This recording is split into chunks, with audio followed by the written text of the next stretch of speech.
Hey, wrestling card collectors, welcome to another edition of WTCtv, and I'm here again with Paul, the price guy. Hey, Tony, nice to see you, brother. How you doing, man? Is back. I'm good. Yeah. I'm good. What a month it was, huh? Yeah, I'm tired from things that had nothing to do with the hobby, but so pardon me for this if I seem a little out of it, but last month was fairly quiet, but the month of August, it was, a big month in wrestling, big month in wrestling cards, huge month in wrestling, and astounding month in the hobby in general. And we'll talk about all these things. Well, let's just cut. I mean, we have a little bit of a structure how we do this this episode. So let's cut right to the news, man. Let's just talk about news, and then we'll get to our websites and stuff. And sure. What's going on? What's going on in news, man? Well, have you heard anything great? Yeah, let's talk about wrestling in general. Before we get into the big news with Fanatics and the hobby, and we talk about what's been released, let's just talk about wrestling in general. I mean, look at what's happened in the last couple of weeks. We had the return of Brock Lesnar. We had the return of Becky Lynch, both at SummerSlam and then, of course, the big one, CM Punk last weekend. Yeah. So tell me now, Tony, what are people going to chant when they get bored at WWE events? Who knows? They have a lot to chat about, actually. Yeah, they really do. They could be chanting about Bray. They could, Wyatt. They could be chanting about, still throwing CM Punk out there. I'm sure it's going to happen. It's kind of like the new play. And Daniel Bryan may still be coming along. So the stakes are getting higher for sure. It's a great time to be a wrestling fan. Big time. If you weren't into AEW, and we'll talk about the craziness of the cards and boxes and stuff in a bit. But it's not even AEW. We have NWA Power has been they just had the pay-per-view last night, which was amazing. There's a lot of stuff going on, man. Yeah, Impact's big. Ring of Honor's doing well. Of course, ECW's having crazy nights. But I don't ever remember a month like this where we had a return of CM Punk, and this is just like 7 years in the making. Yeah. And then we also had Brock coming back, and then Becky. I don't know if Becky was planned or if that was maybe a reaction to CM Punk. It seemed a bit off the cuff, but yeah, it did. Yeah, it was just exciting. I was like, man, what a month in wrestling. So if you're sort of the casual fan and you happen to tune in this month, you're treated to quite a bit. It reminds me of the old days too, where you kind of had to switch channels to move to things to find out what's going on where. It became I had to watch wrestling Friday, Saturday, Sunday. It's it was just it felt like to me. It was like when Punk sort of came down and jumped to the crowd, then got into the ring and sat down. That reminded me of when Scott Hall walked out the first time on Nitro. And it's like, okay, the war is on. When he sat down in that ring, I said, yeah, for the first time, it feels like, all right, now we got some competition for real. Not that AEW hadn't risen themselves to that level already. We've all kind of assumed that. That just kind of put the icing on the cake really for that. We are in a full-fledged war. I think so, and all us wrestling fans are going to be all the better for it. It was just a great month in wrestling itself. But the big news in the hobby world, and this goes beyond just wrestling cards, is the fact that a couple of weeks ago, we were all blindsided by the information that that Topps would no longer be producing Major League Baseball cards. This is something that they've had from the 50s. And it went beyond that actually kind of too, really. So it was a 70-year deal, but all of a sudden ended. And we do know that Panini is the same thing with basketball. But I don't think that anyone was more surprised than Topps when the news came out, because from what I understand, Michael Eisner was livid and had words about it. Yeah. And this was a company that was about to go public, Topps, right? Yeah. So Michael Eisner, I think it was that week. Yeah, well, he lost, so that got called off immediately. And Eisner lost a shit ton of money. And this was a done deal. By the time Topps found out about it, and rumors are that the scale of it is 20 times the existing license. But this is something that's been ongoing for a while. And Fanatics, what they did was they were negotiating. Now, I want to talk about Fanatics in a little bit of detail, and more specifically, Michael Rubin, because this is one special guy. And for all the collectors out there and all the people in the hobby, if you don't know who Michael Rubin is, you're going to know about him soon. Now, he appeared on my radar probably about 10 years ago. I enjoy getting into profiles of young entrepreneurs and people that have been uber successful in life. Mm-hmm. And this cat is really special. He caught my radar when, at the age of 38, he'd sold his company GSI, which at that point had bought Fanatics. Fanatics was a bricks and mortar sporting goods store in Florida. Yep. And they sort of merged with other companies. And basically, at the time when the internet sort of came around and everyone was trying to figure out how do we spell our sporting goods online, that's when Michael Rubin, he decided that all right, what I'm going to do is I'm going to look at how this stuff is done. And he created GSI. But, you know, he's the kind of guy, you know, that, how do I describe it? Like there's a lot of billionaires, right? And there's even young billionaires, but there's not a lot of self-made billionaires, you know, and there's not a lot of, you know, like if your grandfather was Sam Walton, that's a little bit different, yeah, than something like this. Now, Michael Rubin, you know what he sounds like? Me and you. You know, you know what he looks like? Kind of like me and you. You have your traditional billionaire, your Michael Eisner mogul types, your Vince McMahons, your Sharif Khans, you know, guys that work from the ground up that have a certain look. This dude, Michael Rubin, is as normal looking and communicative as they can get. And he's compelling. Now, this guy in his business career has become one of the most connected guys around. What happened basically was he built global sports. What he'd done was he'd figure out the infrastructure for sporting goods companies all around to be able to host their own websites and sell their own stuff using his technology. And he built that business to the point where it was attractive to eBay. Now, I don't know if you remember, in the early days of Amazon, they used to have specific Amazon shops, right? Where you could have Vela cards under Amazon. I don't know if they still do it like that, but eBay was looking to do the same thing. So they bought his technology and his software, Michael's software, which was a company called GSI, for $2.5 billion. Now, the beautiful thing that happened in this deal, they created something called eBay Enterprise, which was basically trying to compete with Amazon using the technology that Rubin and his company GSI created. Now, throughout that time, he'd acquired Fanatics and a few other sporting properties. And his thing, again, was vertical integration. And when we talk about Fanatics today, the company is way more than just a sporting goods online player. They're an e-commerce huge mega company, you know, with very symbiotic relationships with Major League Baseball, with basketball. We'll talk about how it's going to affect trading cards in a bit. So he sold that business, but because eBay didn't need Fanatics, the retail company, he was able to buy it back. And then from there, he's built Fanatics over the last 8 to 10 years, mostly through mergers and acquisitions, into the company now that has become what it's become. And, you know, there's going to be a lot of questions with respect to, well, what does this mean for wrestling? Now, let me say, first off, not even specifically wrestling, just about trading cards, period, from a company who had no trading card experience.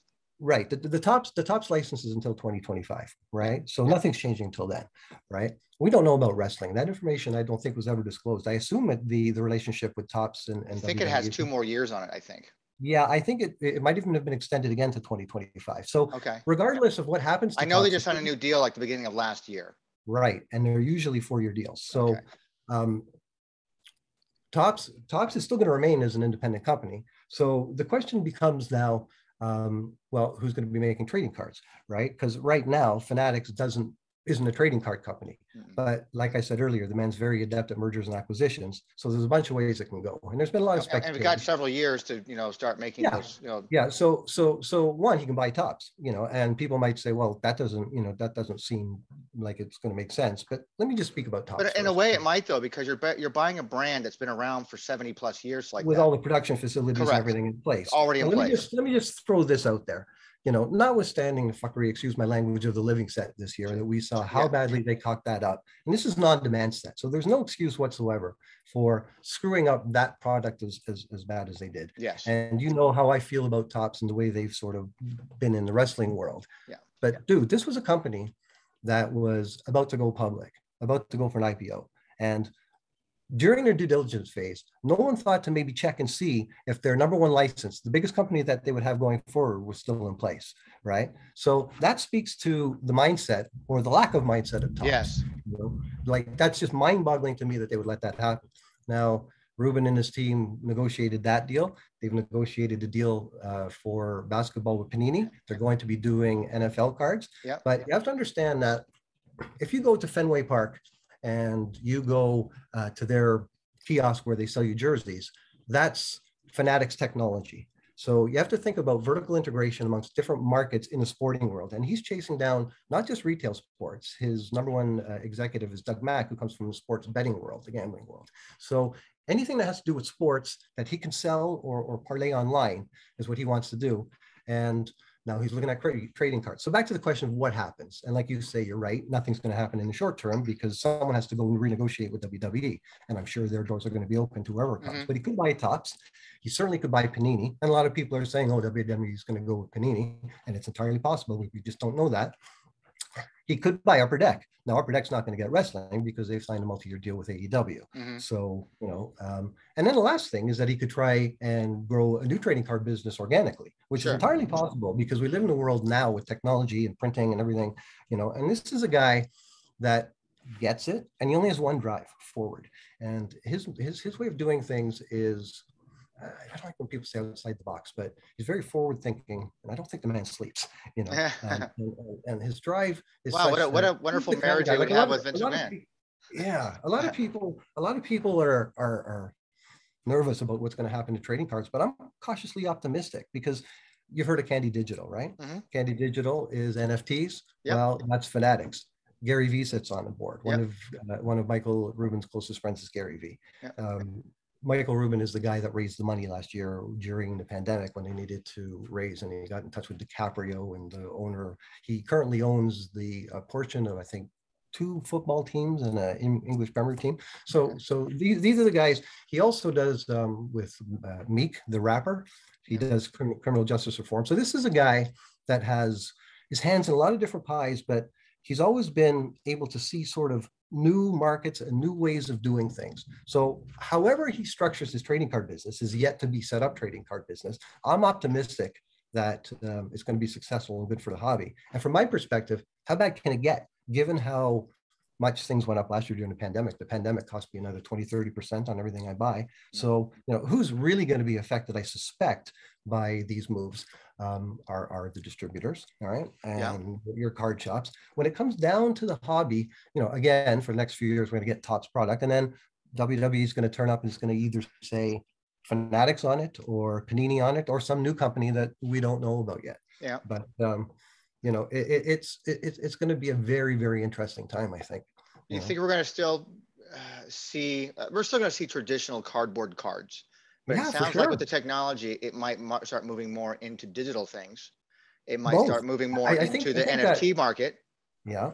I think the reason why he was interested in trading cards is because it's that bridge. It's that bridge to what collectibles may be. And again, being a guy that's sold jerseys and become the biggest guy in the world doing it, he's looking at other forms, right? Now, remember, when I say it's a symbiotic relationship, Fanatics is partially owned by Major League Baseball. The deal that he's done for trading cards with the Players Union is going to give the Players Union ownership in that new trading company, right?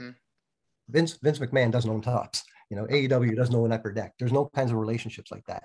But again, I was saying before, Fanatics provides the technology for so many of these entertainment companies and sporting companies that the relationships are already there. So Rubin has been able to parlay his put together what he's accomplished in the e-commerce world.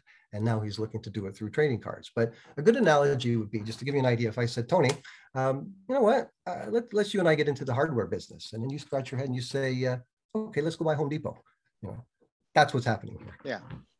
So, a lot of questions. Right. But it's going to be interesting, and be wary of conjecture. People saying that it's going to be this, it's going to be that. It isn't going to be anything until we hear about it. Yeah. I mean, we can all speculate too. I mean, I feel like we're going to see more of a push in the NFT world. I mean, it's already in its infancy, and I'm sure he is smart enough to see that that's kind of the direction that things are kind of going when it comes to collectibles in the hobby. And I can see that happening for, randomized NFT ownership stuff and either digital packs or even physical packs and things like that. I mean, there's a lot of cool possibilities. I'm not nervous or scared or worried or, concerned about anything going on with the hobbies like that, because I'm a gatherer of information for the site. Right. We're archivists, and we're going to continue to collect in the same fashion. So we've also become sort of purveyors of news, so to give our opinion on what it might be. Well, it's going to be one of the 3 major brands, or it's going to be one of their own things, and we're going to have to wait and see how they approach production and what they do. I know a lot of people want answers right now. I don't see people want answers right now or get some kind of direction right now. I just don't see, with so many years between now and when licenses are ending. There's so much work to be done by them anyways to make these transitions happen that it's going to be a while before we hear anything anyways, I think. Absolutely, I agree 100%. And like you say about the NFTs in the digital world, I think the company's affiliation with Gary Vee and Candy Digital, And you know how hardcore he is with NFTs. right? Yeah, and I believe that's all taken it down the stream. This guy wants to be the king of sports. You know what Jeff Sure. Bezos became to retail.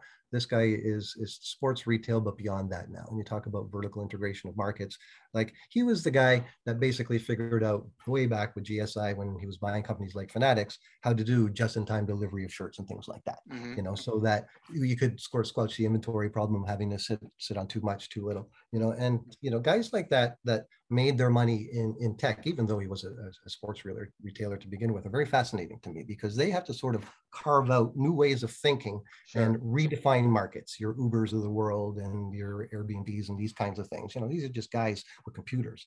But Ruben was the kind of guy that was a young kid that just wanted to make money and be smart. And his smarts led him to the position that he's in now, where all of a sudden he's going to be the trading card king. And I think it's going to be interesting. That's like interesting. Markets change, but I mean, think about it, a 7-year relationship just out the window. And whilst he's done that, he's managed to negotiate basketball. He's managed to negotiate football. Panini has ice hockey up here. Who knows? But who knows? You know, this business of what it's going to be, we'll find out. It was like, trying to bet on what the AEW boxes were going to go for. And yeah. Saying $65. I'm thinking, you wish $65 is going to be double that, at least 100. And then it's up and then it's down. And it's like, it's like kind of, I keep referring to this all the time when I talk to anybody else. Like it's stocks. It's really what it is. Yeah. It's knowing what to. It's all investing, ups and downs. It keeps growing. It's what it does. So. And what you pay is no correlation to if you happen to get a big hit.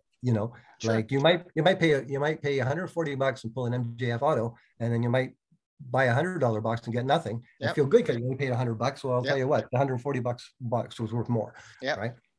And again, as you and I know, that's not my world. So I'm watching you guys all fumble around trying to figure out where to get boxes. Now it's happened. It seems like everyone's gotten their fill, like the mainline people in the hobby. But it was interesting for a couple of days when people were going on the Dave and Adams and on the blowouts and the Steel Cities, and they're gone within minutes. And I'm shaking my head, going, now I'm feeling pretty good about getting my cards because everybody's buying boxes. Oh yeah. I don't think you're ever going to have a problem with that anyways. I mean, at first I thought I might because, I guess I should have realized that, no, I'm going to be good on this because there's just going to be so many lower level cards out there. There's going to be so much stuff going on out there and so many people trying to dump stuff anyways and get rid of stuff and get the returns and stuff. I'm one of those guys. I secured a case and I'm looking to, I have no attachment to any of it.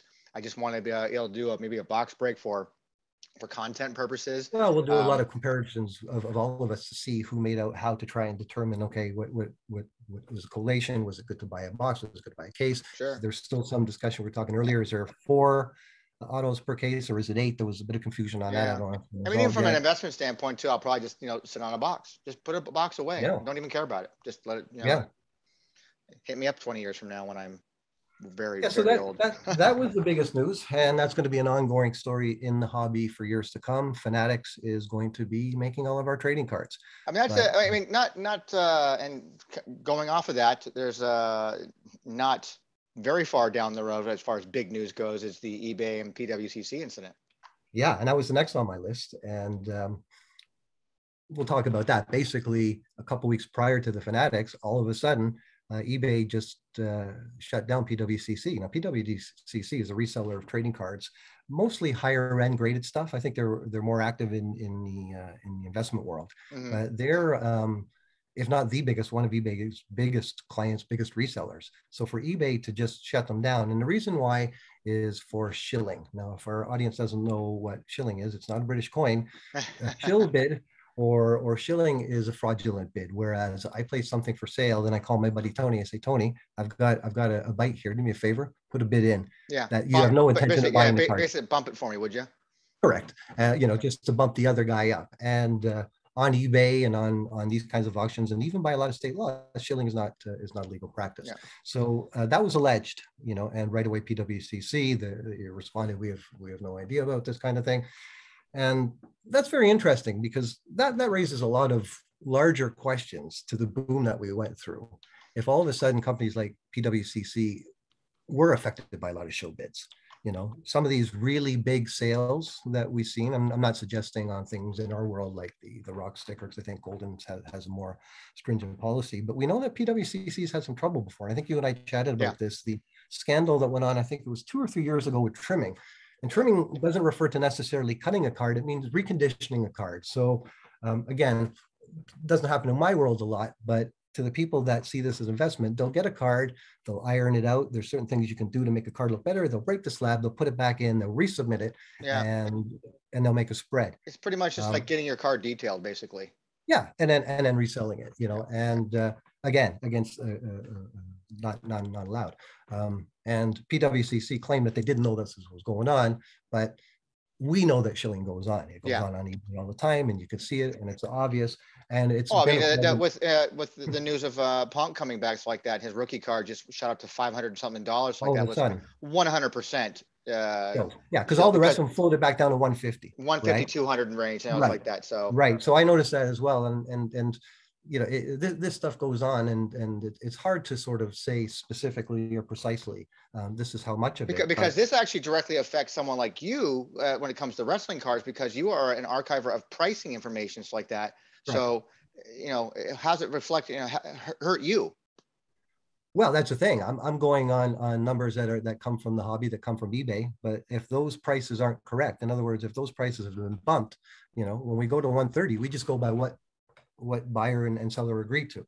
But it raises the larger philosophical question: if during this pandemic, when we saw some really big numbers, I'm talking specific, you know, tens of thousands and that kind of thing. Sure. You know, that's where shilling really makes a difference, because once those cards started to achieve Rock Bumblebees going for 90 grand and this kind of thing, all of a sudden the outside world started looking in, you know, mainstream media started paying attention to our hobby, when all of a sudden, you know, big names started paying big money for this stuff. Now, if a lot of this stuff was shilled and it can be proven, then that's going to cast a lot of sort of suspicions on hobby in general. Now, let me say this about wrestling.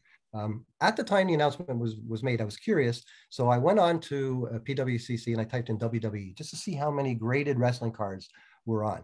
And it was one Ultimate Warrior out of 16,000 auctions. So I have the feeling now, maybe my parameters weren't broad enough or what have you. Maybe I needed to type in Tolkien or something like that. But I have a feeling that it's probably not going to affect our hobby in any way, or it hadn't affected our hobby. The biggest sale we've ever seen was the Hogan 9 just recently that was signed.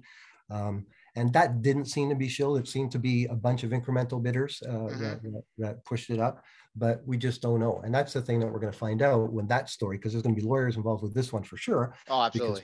Because lawyers, attorneys for PWCC are going to want the proof. And because they did find with the trimming sale years ago, a specific guy in Long Island. Yep. A lot of people in the hobby knew about the guy and were reporting him on blowing forums and such, you know. And I was never involved in that because, again, in the wrestling world, that wasn't a thing. But it's an interesting story. You know, the last thing we want is for mainstream media to say, hey, you remember that card boom back in February? Well, we found out that, you know, 5 of the 10 biggest sales were actually, you know, inflated, you know. So that's an interesting story as to whether it's going to, you know, adversely affect the hobby. Again, another one like Fanatics, we're just gonna have to wait and see how things play out. But definitely, I think it's the advantage of being the wrestling card collectors too, is that, you know, we're so overlooked as it is, you know, as a genre of collectibles, that it doesn't really affect us per se.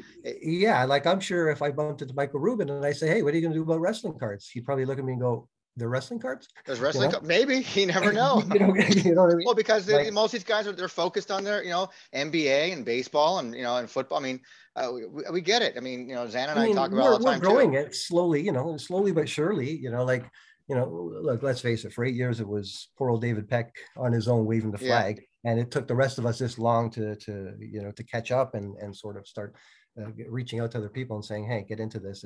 It's good. Yeah, it's still a small portion of the hobby. That's why when people talk about Fanatics and deal with Tops, really, it's entirely possible that they just renegotiate with WWE. And as long as there is a private Tops company, that stays where it is. We just don't know. There's also the flip side, that we know that wrestling cards don't get produced to the levels of other sports. We know that they're kind of just written off as just filler products to kind of fulfill things. There's also the possibility that no one ever really talks about, that they just stopped making wrestling cards for a while. That I doubt, because you and I will make wrestling cards. No, The point is, well, from the homegrown standpoint, that's yes, everybody still does that today, no matter what. It doesn't matter who's gonna have yes, the license. But I'm but saying widespread. from a large manufacturing producing boxes and cases, there could come a time they're just like, you know what, we're just gonna kind of take a year off. But we know we're gonna have AEW for the next few years. And but we're talking 2025 already. So that's already the next few years. So we're talking well, it happened with Japan. Through. It happened with BBM in Japan. Yeah. Where there was a BBM set every year, and then Bushiroad took over, which was a sort of game company, and then all of a sudden there wasn't dedicated sets anymore. Yeah. But I don't think that'll be. I personally don't believe that would happen, but it is a possibility. Mm-hmm. It's a possibility. You know what? We're just not making. There's not a lot of numbers involved when it comes to producing these wrestling cards. We're going to focus on our major licenses right now. Well, consider this: that Fanatics now, right, which is the largest e-commerce provider for sports, has no wrestling, because wrestling falls in that weird sort of netherworld in between sports and non-sports, right? So, and if you go to Pro Wrestling Tees or to Shop Zone and things like that, obviously people are buying a shitload of wrestling merchandise, right? But is there enough of it going on there? It's going to make someone like Fanatics go, you know what? Let's just go buy Pro Wrestling Tees. Well, this is a guy that wants a piece of everything to do with everything. So it depends on how he views wrestling. Does he view wrestling like Star Wars, or does he review wrestling like NASCAR? Well, now's also a good time in the market because of all the stuff that's going on within the companies themselves, with the returns of CM Punk and all the possibility of a new Wars. Next thing you know, we're gonna have all kinds of licensing rights going out there. Ratings, who knows? Ratings covers the TV guides again. Who knows? Yeah, exactly. Ratings will go up, and I just think there'll be more attention brought to wrestling in general. More wrestling in general filters down to the collectibles, filters down to us. And we know, based on our new floor, from the time we hit the peak somewhere January, February, March, whenever that was, to now August, that we're still ahead. And we're going to talk about some of the pricing stuff, our monthly market, and some of the X Factor stuff that still shows me that wrestling is still very much front and center. But I think we've covered the news. The PWCC, the Fanatics was huge. Obviously, CM Punk and Becky and Brock coming back. So big month in general. Let's talk about what came out this month. Because last month, if you recall, we didn't have anything. But for August, we've just received the NXT set. Yep. And I mentioned that we might see that in August before the Chrome. And I wouldn't be surprised if we don't see the Chrome set until October, if that gets pushed back yet again. Everything's getting pushed back. I think a lot of that has to do with all the releases going on, having to redo the. I mean, there's a lot of different reasons. I mean, who knows? I mean, it's just it's crazy, and people are getting irritated and agitated by this push and push and push and push. Yeah. So the other sets, now I should just mention that these sets are on both of our sites, WTCWrestlingTradingCards.com and Wrestling Price Guide. The second one was a Transcendent VIP party, which didn't happen last year because of COVID, and they finally did one this year. Some cards did come out by mail last year, but this year they did the party, and we're still putting together, we believe there to be 50 cards in total of, you said, I think 5 different backgrounds. Someone said there's a 5 different types with 5 different backgrounds. So it's like 25 It's really a weird combination, but we're doing the best we can right now. I don't recall the autograph count, but there's a dozen to 10 autographs as well. Yeah. And some good names of that. So we'll be filling that as we get more information, because there won't be an official Topps checklist for that or anywhere else. So we'll be the guys to sort of fill that in and get that for you. The Summer of Cena, which was a Topps On Demand set that first came out in the UK and it was subsequently announced in North America about 2 weeks later. And that's just a 15 card John Cena set, like they've done with The Undertaker and Triple H in the past, and Austin has a small set. What else do we have? Summer of Cena. Oh, and the indie set. The indie set, the Can-Ams from Canada, they're interesting. 100 card set on this thick stock, and they're like 4x3, so they don't fit in regular sheets. I had to put mine in 4-up pages. Yeah. And they had a lot of stuff like the Hart Foundation kind of stuff, and some of the older names from the Stampede era. So that was interesting. It sort of showcases your Canadian wrestlers, basically. Yeah, well, from that side, not from the French side. So Summer of Cena, the VIP party. We had the Impact set. Impact, yeah. We mentioned, Impact is the continuation, the next 10 cards. Well, Series 2 came out, and did we know it sold out? It sold out within, I think, in less time or about the same time as Series 1 did. I'm telling you, man. Impact cards are selling out in the day. WTC t-shirts are selling out in the day. Everything's selling. If you're in the wrestling card world, all of a sudden. So another 3 autographs. Gallows was one. I think Jordan Grace, and I think Ace Austin was the third. Yeah. I didn't get the checklist of these next 10 yet. I haven't either. I've been inquired about it, but no one. I guess we'll just wait. So I guess when the cards show up, we'll get that. And then of course the news on Friday was an e-pack from Upper Deck card of CM Punk, which is going to be the sort of zero card or the lead card for the new set that's coming out. And very smart on their behalf. By the way. Yeah, because when I saw it, I'm like, well, too bad that they didn't get Punk into the set, because obviously the trading cards are produced, right? But what a smart way to do it. Yeah, it seems like Upper Deck is going to be a good licensee, because they're advertising the product. You know, they did. So is AEW. Yeah, like the right across the board. And the CM Punk card, it comes from their e-pack series online, and it's kind of like a Tops Now. And the way I understand it is you order the digital card, and then in a few weeks' time, they'll make available for whatever the cost of shipping is, a physical card that they can mail to you. And that's actually numbered 0. So you'll put that as your first card in the AEW set. And now all of a sudden CM Punk made the set, which was pretty cool. I'm a little shocked, to be honest with you, about the order numbers right now so far on those digital cards. It still hasn't reached the Stone Cold Living set numbers.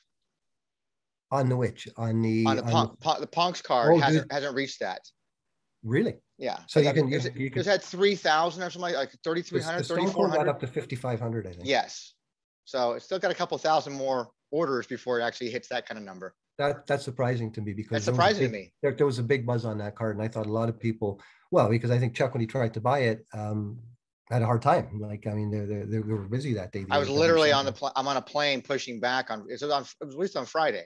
And I was on a plane pushing back, going out to Los Angeles. And I said, you know what, just screw it. I'm going to go ahead and create an account, see what happens. And then I went in there, it was seamless. Just went through and boom, made my order, done. Yeah, now you're on there, and I'm sure there's going to be other offerings from them in the future. So you're all set up for that. But yeah, and we talked about this, as there's the advanced buzz on the AEW cards. Obviously, we're getting closer. You know, we got sell sheets, so we know kind of what that looks like. There's the best master set, then there's a few subsets, which is of interest to me. I think 1 in every 5 cards. Not sure about the seating and all that stuff. We're going to find out. But I'm super interested in getting that checklist put together. I'm super interested in getting that done. Yeah. Yeah, you know, because people want that, so we should get that out there sooner than later, just so people see. And those are the things we've been adding to our websites. I know I've got checklists going so far for that kind of stuff too, and trying to make more of an effort to actually announce those kind of things now through social media, letting people know, other than just seeing the latest update section of the page, actually creating a direct link to it now. And because we're getting kind of caught up now, so the numbers, the output of putting checklists up is going less and less every month. And you know, Chuckster, Armand have been fantastic in helping with that stuff. And so just trying to get, I've still got a laundry list of emails to get stuff done, but I'm getting caught up, and this has become maintenance and, you know, keeping up with the new stuff. Yeah. You know, and then just doing, you know, routine other stuff. I have a lot of sub projects to get taken care of, and I finally spoke to David, you know, co-owner of WTC the other day, and you know, he's just been so slammed with regular life stuff, you know, with work and family things. But summertime is really super busy for him with work, and as summer starts to kind of fade away, he'll have more time to devote. And I have a laundry list of cleanup projects for him to do that I just don't want to go back and do just yet. Yeah, it's a lot of work, and we should mention too that Anthony's making progress on his site, the Husker Half site. If you're having any problems ordering cards from his site, he's about a week or 2 away from a brand new site that's going to, you know, for the way he describes it, and I've seen bits of it. It's looking really cool, and it's going to be a great resource for people that want to go out and actually purchase singles. That's excellent. You know, bits and pieces. And I enjoyed seeing him finally on your show, by the way. It was nice. He was every bit what I expected. Yeah. Every bit. From my conversations with him in the past, he was every bit. He's quite the character, and I'm just happy he's doing what he's doing in the hobbies like that. Everybody has their own little niche, just like that, and their own thinking of how they want to, you know, move forward in this hobbies like that. He has a bit of an old school mentality, which is, you know, still kind of cool. But you know, he's the place to go to when you want to buy singles. Don't discount the old guys like me and you. Oh, and no. Carl, you know, there's a lot of knowledge there still, you know. Oh, the knowledge is what's key. It's like that. But, you know, there's other places, new ones too, like you know, I just promoted and helped him promote the EAS. I said, no problem. So a new website that's out there to buy singles too over in the UK called Wrestling Cards Worldwide.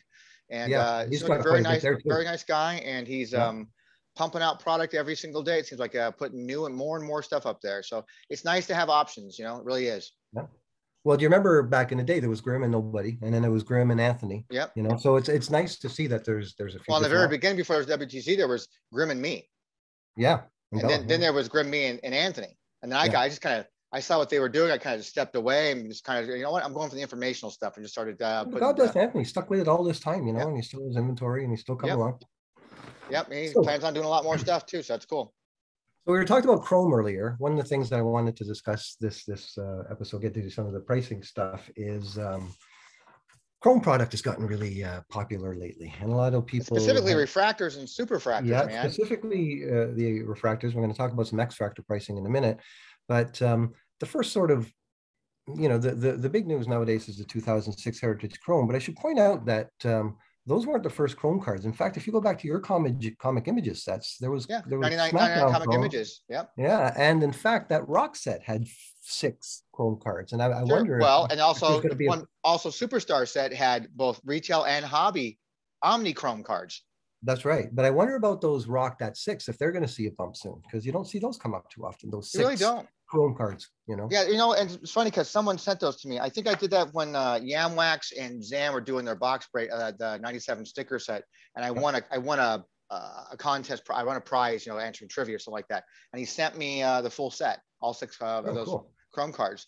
And then go way back. I just did a talking with Zam the other day for one of our Worlds Collide episodes. We talked about, you know, what the first Chrome card would be in wrestling? The Tech Chrome, this thing. Tech Chrome. No, that's a hologram. That's a hologram. No, the Tech Chrome. You're right. The Tech Chrome, which has Hogan and Flair on it. The Hogan and Flair, right? Yep. That came out of your right. It's a weird kind of Chrome, but it's Tech. It's a different kind. There's all kinds of different Chrome cards, but that's a Tech Chrome. It's the first. Well, you mentioned X-fractors, and that's what sort of stimulated this discussion. I noticed that a Rock graded PSA 9 traded for $722 for. That's incredible to me. Right now, this is 2006 Heritage Chrome. Now, the way it worked was there was a Heritage set. Then there was the Chrome set, and the Chrome had the parallel, just called the Refractor. Then the second set was called the X-fractor, and then the uber rare ones were the 1 in 25s. They were sort of brownie. They were called superfractors, but the X-fractors. And I went to check and see, because I normally didn't do parallels, but that was a transition of me being a completist to saying screw it. So I actually managed to get all those X-fractors, and I was like, wow, they're all here. So I started digging into it more. Just because that Rock graded PSA 9 got 722, a Cena graded PSA 10 got 655. You know, and this is these are graded cards. Did you wait, when you were doing your research, you check out Raw cards, what they were going for? Yeah, and I'm going to mention that to you now. Here's an interesting one. A Hogan graded PSA 9 got 206, but a Raw Hogan, and these are both X-fractors, got 175. So your difference was only like $30. That's not bad. No, from the Raw product. But then just to show the variation in how these things can go, this was all last month. These were all Hulk Hogan Raw X-fractors. We had the graded one at 206, but one for 175, one for 150, one for 125, and no, that's an Austin card. So it shows you that there's quite a variation. Austin 75, Stacy Keebler 63, a Flair for 50. These are all graded or raw? No, raw. Ah, nice. Here's my favorite one. Michelle McCool Raw, $50. The Undertaker Raw, $40. What? Yeah, Michelle McCool. And these are the X-fractors? These are the X-fractors. What about just like the refractors, which was the first that level? I didn't check. That I didn't check. The X-fractor are the ones that had the little confetti-like look to them. Last year, I came across an Undertaker one in storage, like an Undertaker, like an Alan Ginter one, or X-fractor. Oh, right. And I sold that, and I'm like, I can't believe it went for $50 at the time. That was last year. Well, you know, like Shawn Michaels, $30. Randy Orton, $25. Roddy Piper, $30. A complete set of Raw, 90 cards went for $900. A complete set of X-fractors. X-fractors. Just the X-fractors. Of all 90 cards? Of all 90 cards went for $900, right? Which is a deal, actually. Because you have does that seem kind of low to you based on all these prices, or does that about? Well, you have a lot of, you know, I just banged off the big names. You have a lot of $3 cards in there as well, because people don't care about certain names from them, right? Yeah. You have to look at that balance of the bigger names versus the small. Sure. But just the fact that you're getting like, you know, $150 for a Raw Hogan X-fractor, and this isn't like an 85. This is in 2006. Now I know legends, you know. But that's you know, that's mind-boggling to me that That's a the Hogan first card, Tops. That's the first Tops Chrome set put out for wrestling. So it right? does make a difference a little bit. Yeah, yeah. I got, and So I have, that's the last time that I actually was heavy into wrestling, buying boxes and stuff. So I have a lot during a of it. Chrome card, I have a lot of it. yeah. I have a lot of, I So don't know when about you the get your first X-Fractors, but I definitely have a lot of refractors and a good refractors. number of super fractors. So if you can put together sets, complete I sets have of complete sets of refractors, refractor sets. yeah, you're going to be doing all right, I think. Because I went to see how many of those did I, if any, of X-Fractors, and I got the complete X-Fractor set that I was mind boggled because back then my mindset was getting whatever I could. Yeah. And I think it was probably that killed it for me instead of, yeah. you know.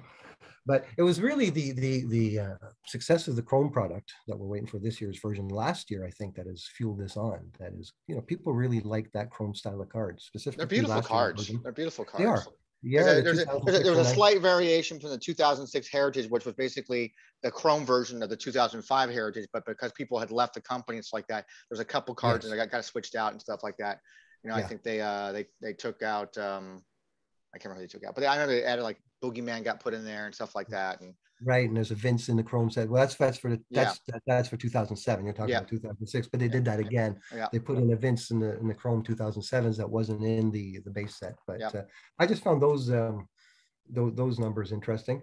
And then I guess the last thing is our market index. You know, that we've been Yeah, doing yeah, for the I last month. just quickly reviewed that before we jumped on here. It's like that, and there's Well, not. we're wondering if this is going to be able to tell us anything. Are we wasting our time with this, or is this actually going to give us an No, agreement I like it. information? One, it's, you know, obviously it's your time putting that, you know, the time into it to Well, you know, and compile this this, is but something it's I'll very share. interesting. I'll share it to the hobby. I'll put it out as a spreadsheet for anybody that wants it. But you know, first thing I went to is our Royal Rumble Fleer, because that seems to be the one we always talk about. That Sure.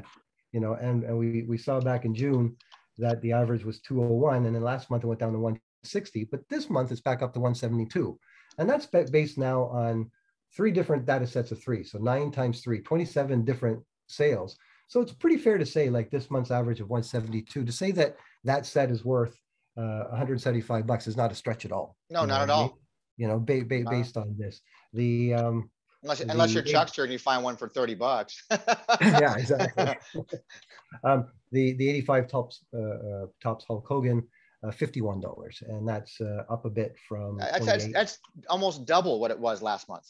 Yeah, but if you look back to the month before, it was at 42, 41. So yeah, you know, it's sort of on the average for this month is actually higher than June and July by almost $20. Almost, well, about $12. Yeah, you know, about that, and Yeah. you know, it's a relative thing based on Sure. sort of arbitrary sets that we've chosen. But I'm just trying to get a sense: is there, like, all of a sudden, for example, there's a couple of no sales, like we did 2005 Tops Heritage for 2 months in a row, then we didn't have any sales of that this month, and then the same thing again for the 2014 Chrome base. We had 2 months of data there, and then no sales at all. So over the course of time, I think I'm gonna be able to fine tune what sets and maybe get it down to maybe a half a dozen, 5, you know, sort of key sets that we're going to always watch. So we don't have to do as much work. We just watch the Fleers. We just watch the Hogan. We just watch, what was the other one? Oh, the Charlotte Flair autograph from the Undisputed. That's an interesting one. It hasn't moved at all. You know, it was $33 in July. It was $34 in August. And that's over 18 sales. Yeah. So you know, that clearly establishes a price. When people say, well, how do you come up with your numbers? If I write in price guide $35 for a Flair, it's accurate. You know, it's pretty accurate. Yeah, yeah, and that's talking like, you know, eBay marketplace. That's not even, you know, counting what you'd probably pay for a local card shop or something, you know. But I think everybody's, you know, they're doing all their comps compared to eBay stuff. I mean, that's the market. And don't forget, you pay more for LCS. You have to pay shipping, you know, and time of day makes a difference. Sure. You know, just been mentioning those different prices on the Hogan, and we've talked about that before. One day to the next, you could lose 20-30%, you know, by just who happens to be around. It's all who's looking at that moment too. Yeah, precisely. So Undisputed, we talked about. Yeah, Undisputed, same thing. You know, in around the same price. The Flair autograph is a shame.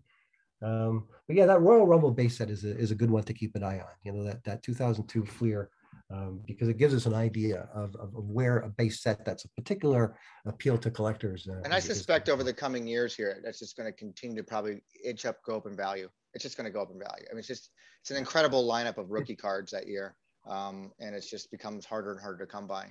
People are going to start, I got to get that Cena graded, I got to get that Orton graded, I got to get that Brock Lesnar graded, you know. that's going to happen more obviously. Absolutely, yeah. And it just pains me when I think back about how many sets I got. All those from Grim. Grim sent me boxes and boxes and boxes of complete sets and singles. He had tons of Flair stuff. Yeah.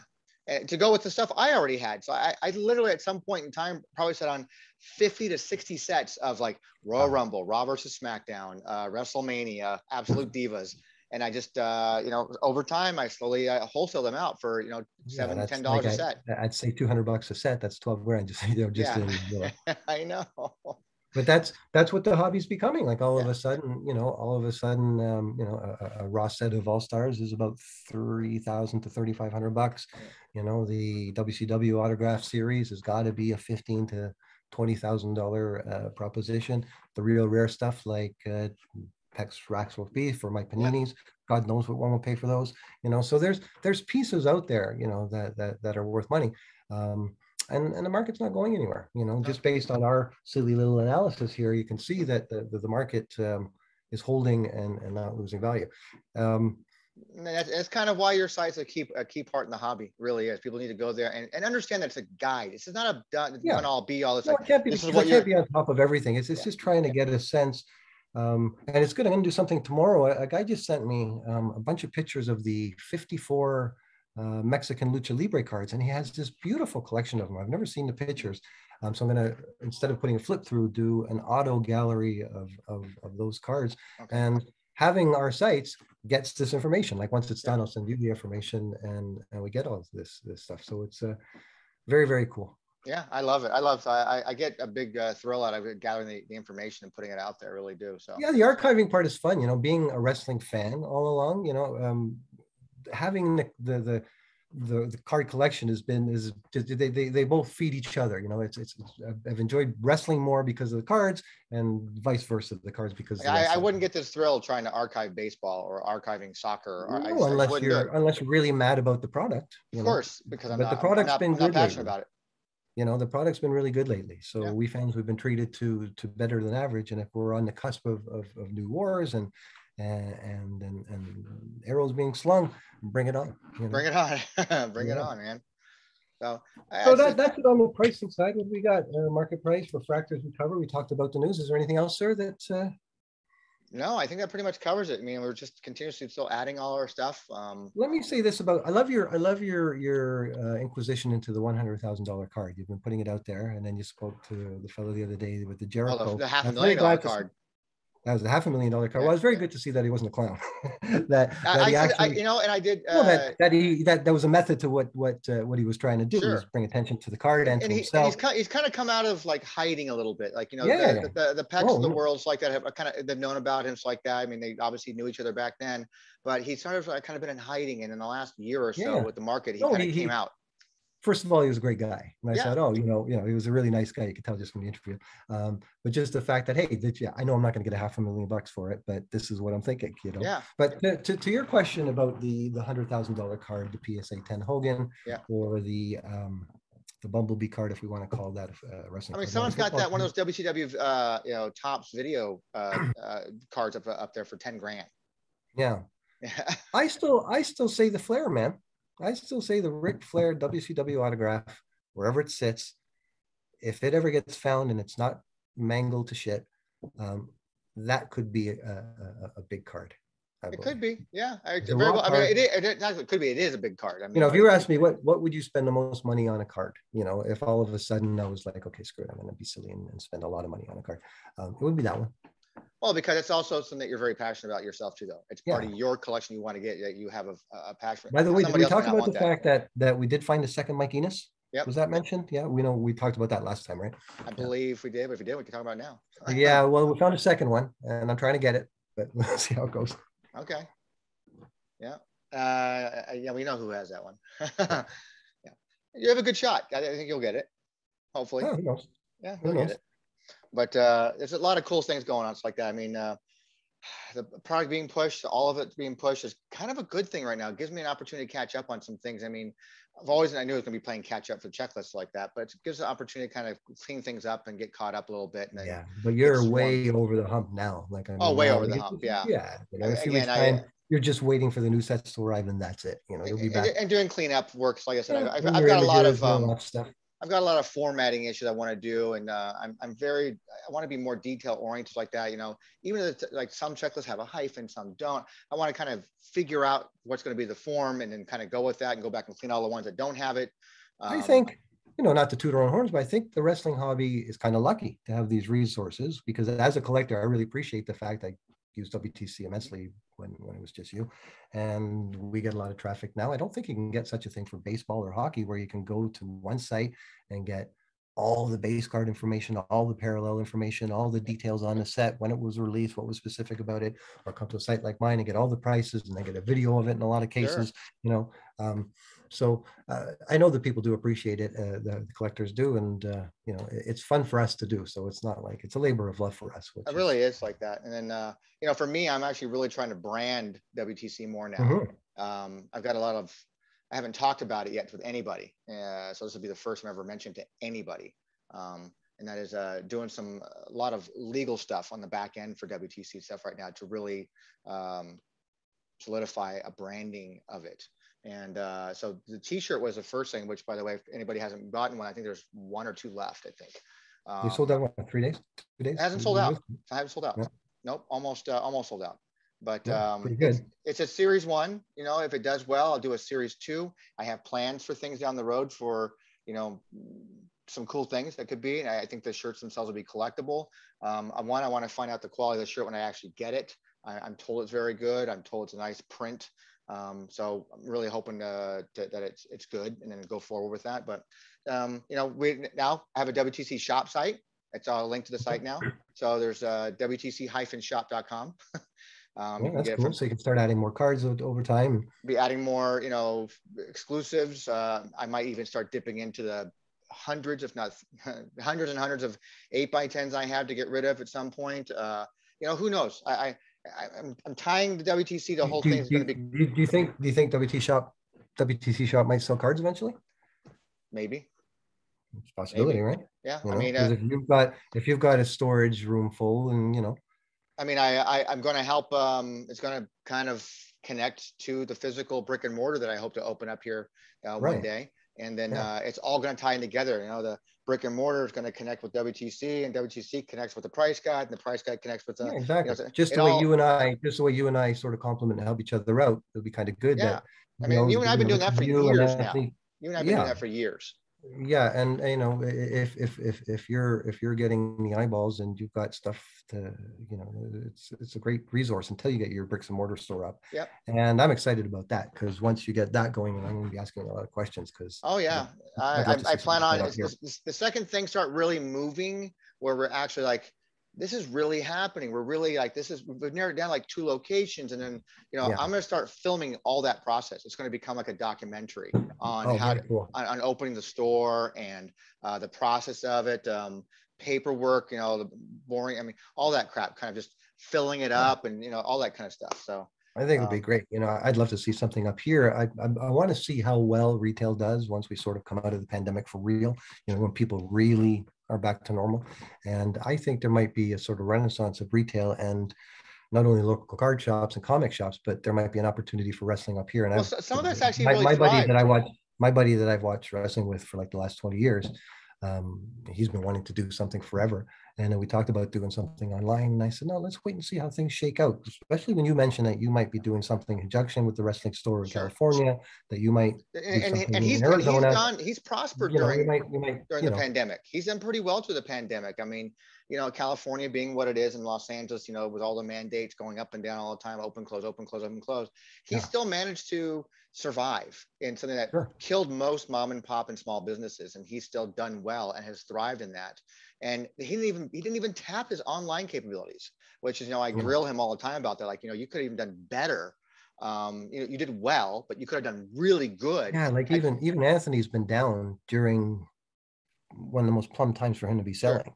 You know, he started running into these problems, and I'm like, shit. But he has a full-time gig though, besides doing that. Yes, but that's a big difference. Yeah, I know, but he's got a lot of inventory that he could be selling. You know, I mean, it'd be different that, you know, if you with your, you know, your real estate stuff that you do, so that's your bread and butter right there.